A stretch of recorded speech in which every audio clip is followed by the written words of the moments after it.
आइए सुनते हैं अमावस्या की कथा। प्राचीन काल की बात है। एक गरीब ब्राह्मण परिवार था। उस परिवार में पति पत्नी एवं उसकी एक पुत्री भी थी। उनकी पुत्री समय के गुजरने के साथ साथ धीरे धीरे बड़ी होने लगी। उस पुत्री में बढ़ती उम्र के साथ सभी स्त्रियोचित सगुणों का विकास हो रहा था। वह कन्या सुंदर, संस्कारवान एवं गुणवान थी, परंतु गरीब होने के कारण उसका विवाह नहीं हो पा रहा था। एक दिन उस ब्राह्मण के घर एक साधु महाराज पधारे। साधु उस कन्या के सेवा भाव से अत्यधिक प्रसन्न हुए। कन्या को लंबी आयु का आशीर्वाद देते हुए साधु ने कहा कि इस कन्या के हाथ में विवाह योग्य रेखा नहीं है।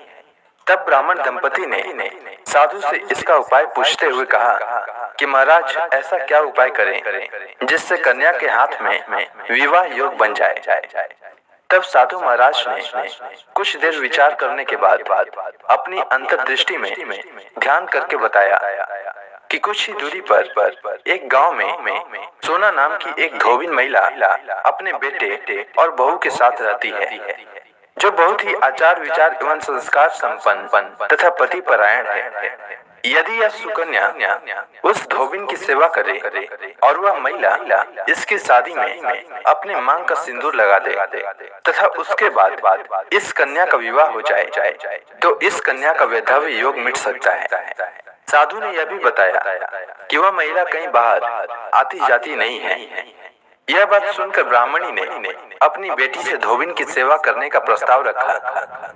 अगले दिन से ही कन्या प्रातः काल ही उठकर सोना धोबिन के घर जाकर साफ सफाई एवं अन्य सारे कार्य करके वापस अपने घर आने लगी। एक दिन सोना धोबिन अपनी बहू से पूछती है कि तुम तो सुबह ही उठकर सारे काम कर लेती हो और पता भी नहीं चलता।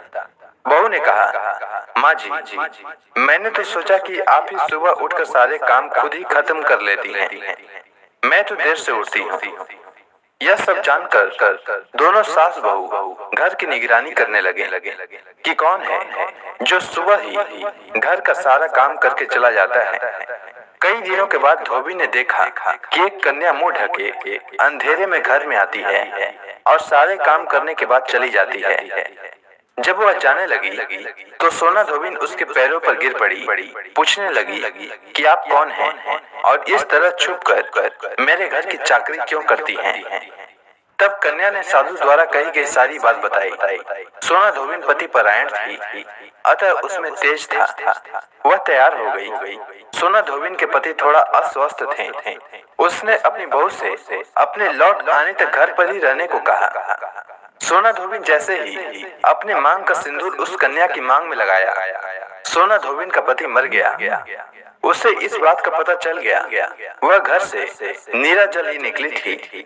यह सोचकर कि रास्ते में कहीं पीपल का पेड़ मिलेगा तो उसकी पूजा करके और उसकी परिक्रमा करके उसके बाद जल ग्रहण करेगी। उस दिन अमावस्या थी।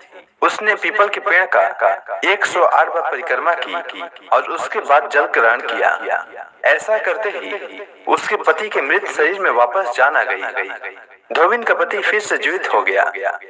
इसीलिए जो भी अमावस्या का व्रत करता है और पीपल के पेड़ की 108 बार परिक्रमा करता है, उसके सभी प्रकार की विपत्तियां टल जाती है। उम्मीद है आपको अमावस्या की कथा अच्छी लगी होगी। धन्यवाद।